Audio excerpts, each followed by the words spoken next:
El mundo de mañana. La Iglesia de Dios Universal presenta El mundo de mañana con Herbert W. Armstrong.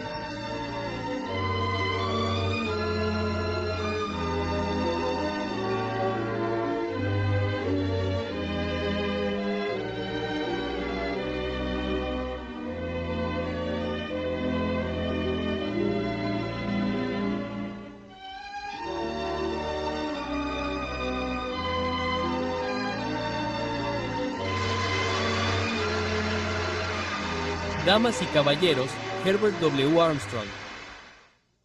Bueno, saludos a todos. Una vez más, voy a hablarles como ningún hombre lo ha hecho en nuestro tiempo.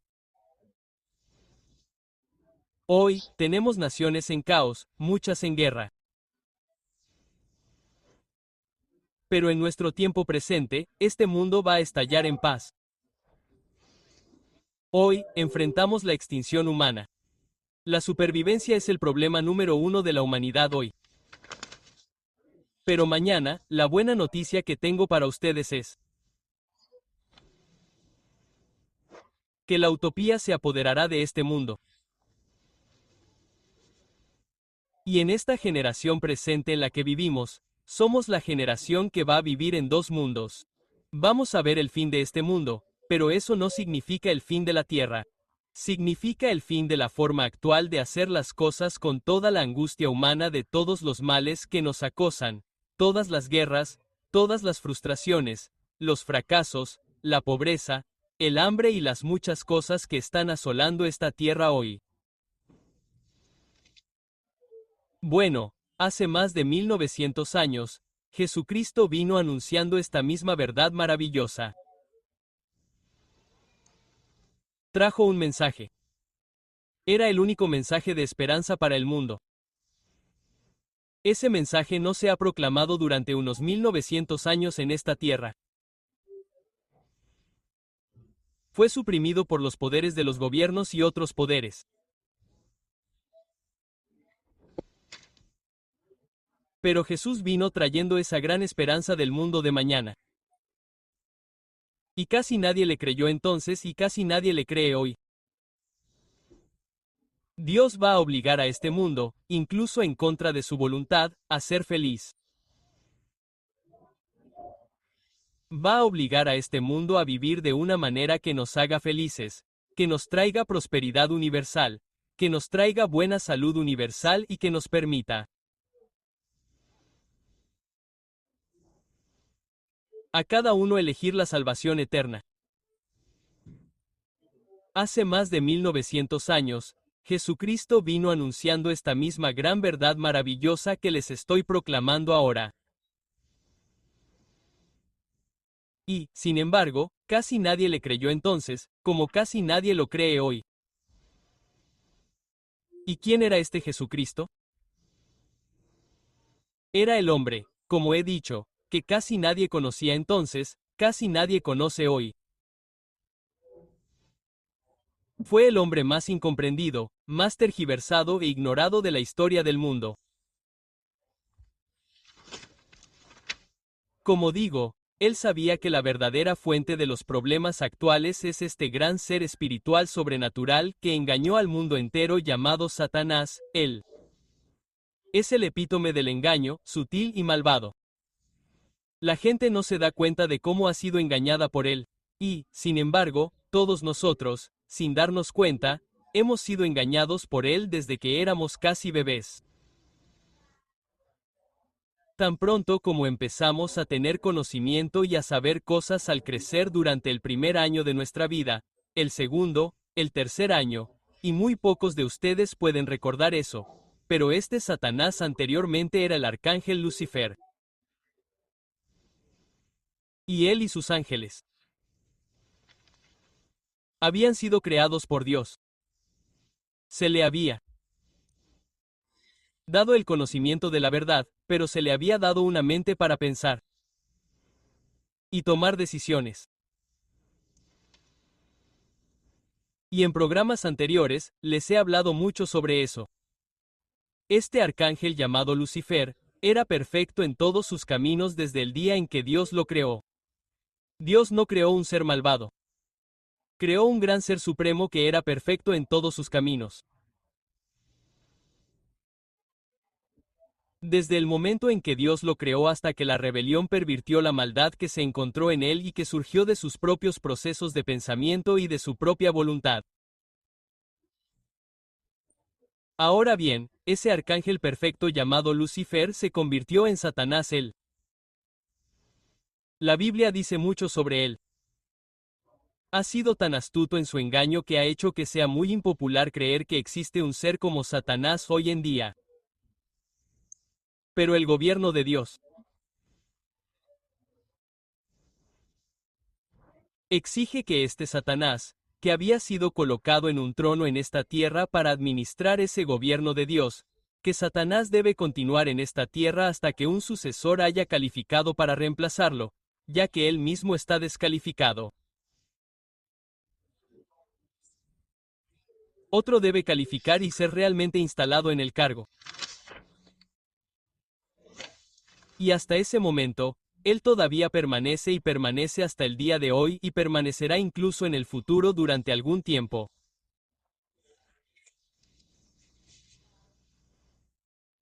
Y ha provocado que todo este mundo se vuelva a sus malos caminos en lugar de a los caminos correctos. Ha estado haciendo que lo bueno parezca malo. Pero hace más de 1900 años, Jesucristo vino a proclamar la ahora inminente utopía de paz que Dios va a traer a este mundo.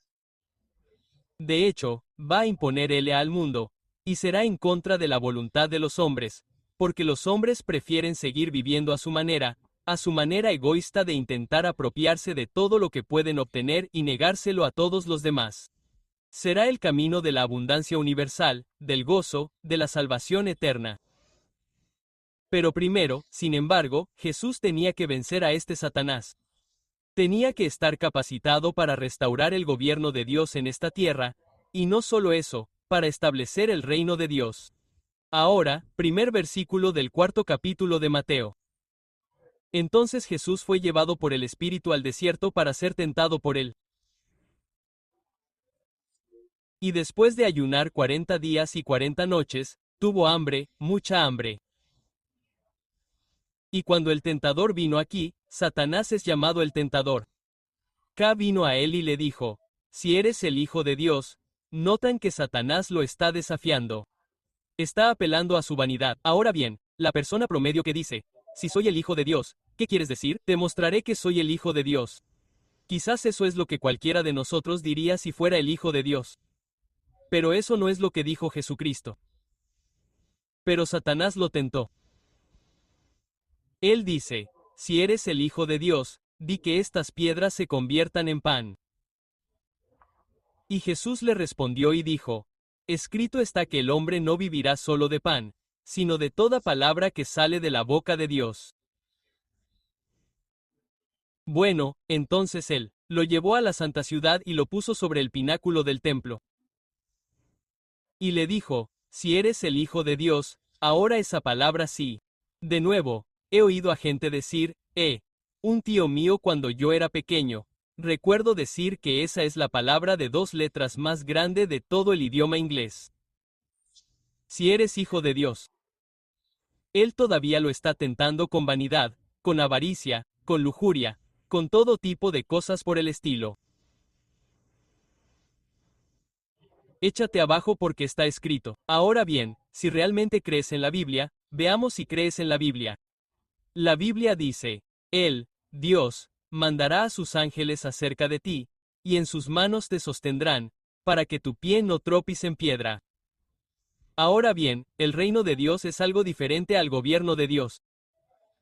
El gobierno de Dios es simplemente el gobierno de Dios con sus leyes y la maquinaria para administrarlas y hacerlas cumplir, en ese caso sobre los ángeles. Podría ser sobre las personas. Pero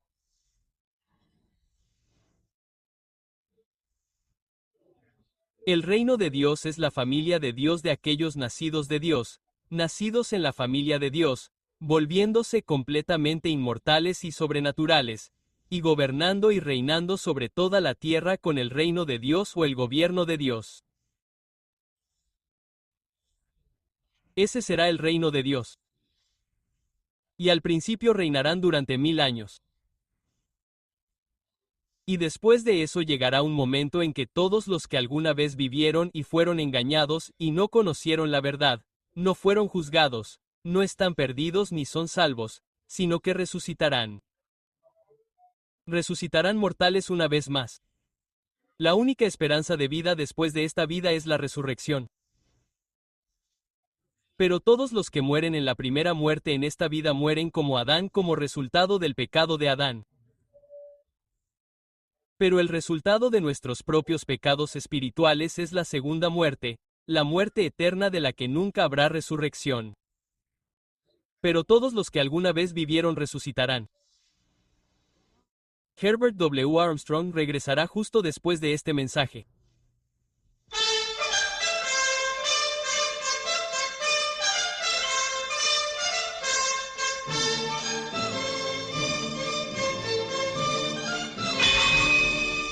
Los hombres forjarán sus espadas en rejas de arado, y sus lanzas en hoces.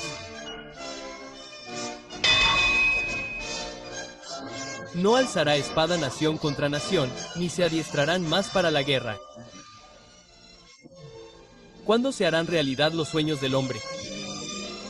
Todo el mensaje de Jesucristo trata sobre un gobierno mundial que llegará pronto y que traerá paz a nuestro atribulado mundo. Para comprender plenamente este mensaje de esperanza sobre el reino de Dios, pregunte a qué se refiere con el reino de Dios. Llame a este número gratuito 800.423.444.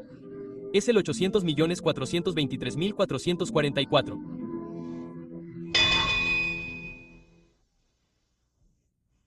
¿Saben una cosa? Adán y Eva creían en Dios. ¿Lo sabían? Realmente creían en Dios. Pero no creían en Dios. Oh, ¿qué diferencia hay? Creían que Dios existía. Creían que el que les hablaba era Dios. Sabían que Dios existía. El otro día estaba hablando con alguien y me dijo por qué prácticamente todos los científicos y directores de colegios y universidades creen en Dios hoy en día. Bueno, esta era una mujer y simplemente era ignorante, no sabía de lo que estaba hablando. Eso simplemente no es cierto. No todos creen en Dios. Y déjenme decirles que hace 7 o 51 años me cuestionaron sobre el tema de la evolución, así como sobre el tema bíblico de la ley de Dios. Y eso fue lo que me llevó a estudiar e investigar la Biblia. Y en ese momento también me cuestionaron sobre este concepto o teoría evolutiva que ahora se acepta en todos los círculos educados. En realidad, la evolución es la explicación de los ateos, los no creyentes, de la presencia de una creación sin un creador. No creen en un creador. Y no se puede creer en la evolución directamente y al mismo tiempo creer en Dios. Ahora bien, muchas personas lo discutirán. Dirán, oh, sí, se puede, pero no se puede. Se puede creer en una especie de evolución teísta, pero se tendría que tergiversar mucho la Biblia. No se puede creer en la Biblia y creer en la evolución. Así que me cuestionaron. Profundicé en las obras de Darwin, Huxley, L. Spencer, Bote, uno de los evolucionistas modernos de aquella época, y Chamberlain y otros. Pero, durante un tiempo mi cabeza estaba confundida. Mi cabeza daba vueltas, estaba confundido. Dije, bueno, mira, siempre he creído en Dios, eso significaba que creía que Dios existía. Pero dije, ahora lo sé, nunca lo he demostrado. Simplemente he asumido que hay un Dios porque me lo enseñaron desde que era pequeño en la escuela dominical. Pero dije, ahora tengo que tener pruebas. Y leí cuando empecé a estudiar la Biblia donde Dios dice, pruébame ahora con esto. Y de nuevo en el Nuevo Testamento dice, prueba todas las cosas. Así que dije, de acuerdo, lo haré, lo demostraré. Y al final, demostré que Dios existe. Pero eso no es suficiente, Adán lo sabía. Muchas personas sabían que cuando Cristo vino, Él era el Mesías prometido. Leerás en el capítulo 10 del libro de Juan, comenzando por el versículo 30, leerás sobre muchos judíos de esa época que creyeron en Él. Creyeron en Cristo. Pero a los que creían en Él, Jesús les dijo, ¿por qué tratáis de matarme? Vosotros que creéis en mí, tratáis de matarme porque no creéis en mi palabra, porque no creéis en lo que digo. Creéis en mí, no me creéis. Hay una gran diferencia. Creerle a Él es creer en lo que dice. Ahora, me gustaría leerles otra profecía sobre Jesús. Y esta está en Malaquías, capítulo 3, versículo 1, donde hay una profecía que dice, He aquí, yo envío a mi mensajero. Ahora bien, Cristo es la palabra de Dios y ese es Cristo, la palabra de Dios, que estaba hablando, que iba a enviar a su mensajero. Estaba hablando allí de un mensajero humano, y él preparará el camino delante de mí, preparando el camino antes de la venida de Cristo. Y el Señor a quien buscáis, es decir, Cristo, vendrá de repente a su templo, es decir, el mensajero del pacto. Ahora bien, él era el mensajero del nuevo pacto. Moisés había sido el mediador del antiguo pacto que Dios hizo con Israel. El pacto es un contrato por el cual uno dice que sí lo hará y entonces daré ciertas recompensas por ese desempeño y a menudo si no lo haces, entonces daré ciertos castigos por la falta de ese desempeño o el desempeño contrario. Ese pacto hecho en el monte y en los días de Moisés. Fue un pacto que a menudo se ha llamado pacto matrimonial. En el tercer capítulo de Jeremías, leerás sobre cómo Israel estaba casado con Dios, pero ella era la esposa infiel, se convirtió en una, y peor de lo que cualquier humana ha sido como nación. Además, ese pacto estableció a los hijos de Israel que habían sido esclavos como una nueva nación en esta tierra. Eran una de las naciones del mundo. Ahora bien, Dios les había dado grandes promesas de riqueza nacional material física, todo temporal, solo para esta vida. Nunca les dio ninguna promesa de salvación eterna. Ninguna de las promesas espirituales. Pero les dio leyes físicas. Les dio además su gran ley espiritual que solo podían obedecer en la letra, pero no en el espíritu de la intención obvia. Pero también les dio estatutos para su gobierno. También les dio ordenanzas. Y luego, como iglesia, eran tanto iglesia como Estado. Él les dio una ley de sacrificios, ofrendas de carne y bebida y varias cosas que debían hacer. Todas las cosas físicas que debían hacer. Todo lo cual fue eliminado cuando Cristo vino porque eran un sustituto de Cristo y el Espíritu Santo. Y cuando Cristo y el Espíritu Santo vinieron, ya no necesitábamos un sustituto para ellos, pero ellos, necesitaban eso. Ahora bien, la matanza de animales y los sacrificios de animales no perdonaban los pecados. Eran simplemente una muestra de ello para mostrarles que Cristo vendría y que sus pecados serían perdonados cuando Él viniera. Eso es todo, pero los sacrificios de animales no lo hacían. Bueno, no. El nuevo pacto, entonces Cristo es el mediador del nuevo pacto que se hará con la iglesia. Cuando la iglesia haya resucitado y cuando la iglesia haya sido hecha inmortal y cuando la iglesia ya no sea humana, sino cuando la iglesia sea ahora Dios mismo y cada miembro en ella sea un hijo de Dios. La iglesia está en el siempre cuando se habla de ella simbólicamente, se habla de ella en el género femenino. Y la iglesia se casará con Cristo. Cristo resucitó de entre los muertos.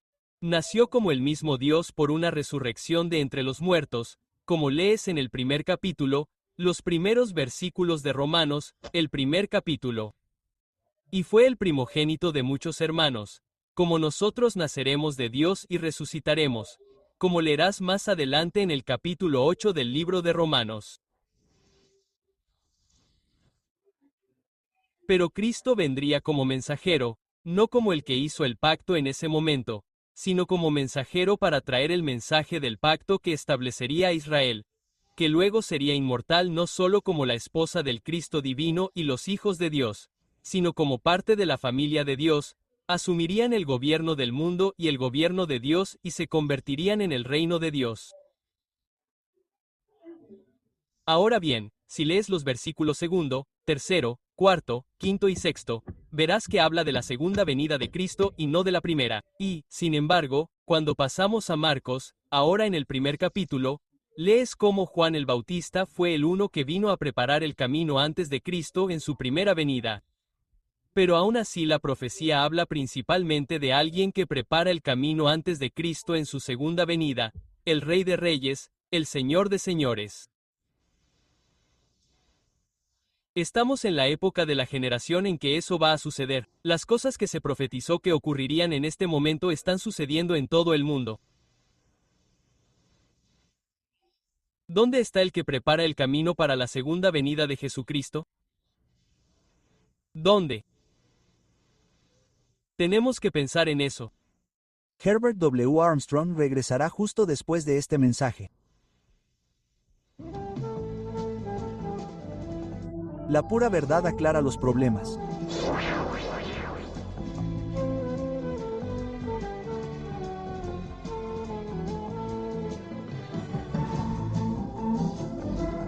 La pura verdad ilumina tu entendimiento.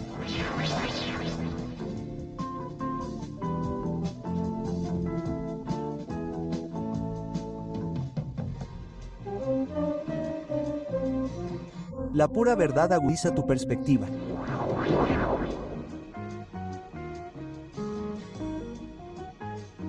En el mundo de hoy, necesitas la revista La Pura Verdad. Para obtener tu suscripción gratuita a La Pura Verdad, llama a este número gratuito 800.423.444. Es 800-423-444. Compruébalo tú mismo. Revista La Pura Verdad.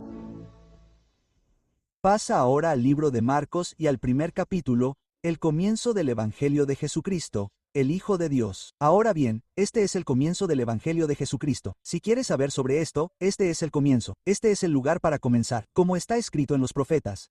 He aquí, yo envío mi mensajero, para preparar el camino delante de ti. Ahora bien, esto cita la profecía que acabo de leerles en Malaquías, el último libro del Antiguo Testamento.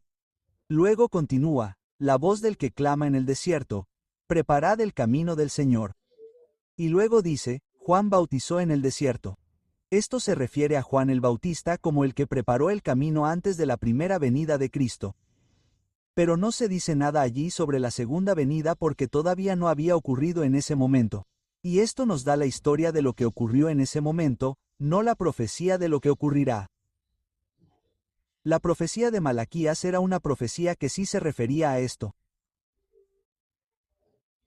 Ahora bien, si continuamos hasta el versículo 9, aconteció en aquellos días que Jesús vino de Nazaret de Galilea, y fue bautizado por Juan en el río Jordán. Y al instante, saliendo del agua, vio los cielos abiertos, y el Espíritu como paloma descendió sobre él, y vino una voz del cielo. Hace unos momentos os leí en otra escritura, que dice, Tú eres mi Hijo amado, en ti tengo complacencia. Comillas. Y enseguida el Espíritu le impulsó al desierto. Y entonces vino la gran tentación registrada en Mateo, pero no registrada aquí.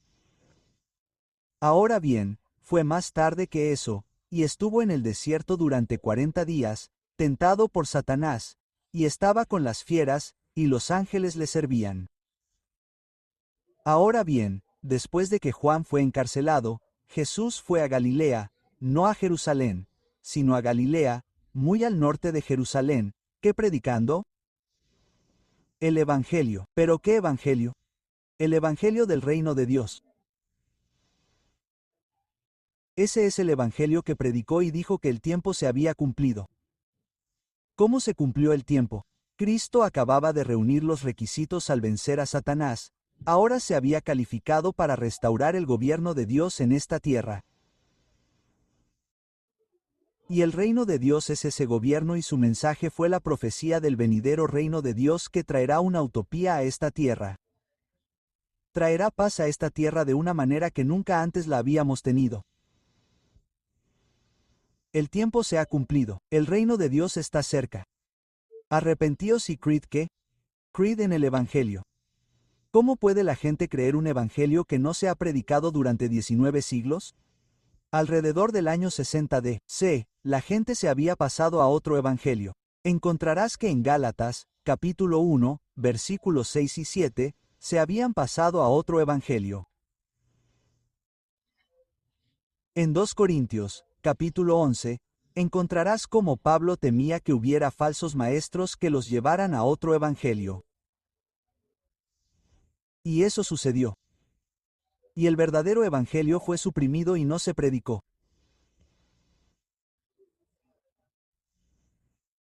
Pero Dios me resucitó del campo publicitario en el que me había metido y me sacó de allí y me abrió los ojos para ver estas cosas en su palabra y llevarlas a reyes y naciones de todo el mundo y a personas para que este evangelio pueda ser un anuncio hoy, tal como Jesús lo anunció entonces.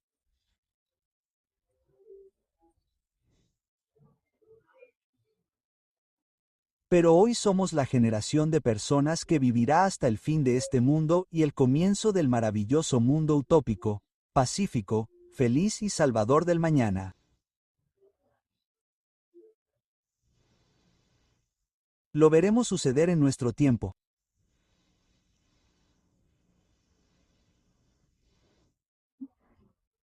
Solo quiero decir que si tengo tiempo, invito a todos los oyentes y espectadores a que escriban para obtener un folleto que diga, ¿qué es el reino de Dios? ¿A qué te refieres con el reino de Dios? Algunos dicen que el reino de Dios es la Iglesia. De hecho, eso fue enseñado por la Iglesia Católica Romana hace unos 1800 años o más. En muchas iglesias protestantes se enseña que la Iglesia es el reino de Dios. He sabido de algunos que afirmaban que el Imperio Británico era el reino de Dios. He oído a otros que dicen que si todos trabajamos juntos, podemos hacer que el reino de Dios se establezca en los corazones de los hombres. En otras palabras, una nada etérea establecida en los corazones de los hombres. ¿Qué es el reino de Dios? El folleto es gratuito, no tiene ningún coste, simplemente abrirá la Biblia y lo explicará con claridad. Y eso es lo que viene, eso es lo que vas a vivir, eso es lo que vas a ver. Será mejor que leas y sepas lo que viene. Hasta la próxima, soy Herbert. W. Armstrong se despide por esta vez, amigos. Para obtener la literatura gratuita que se ofrece en este programa, escriba a Herbert W. Armstrong, Pasadena, California 91123. En Canadá, Box 44, Vancouver, BC. O en los Estados Unidos continentales, puede llamar a este número gratuito 800.423.444. Es decir, 800.423.444.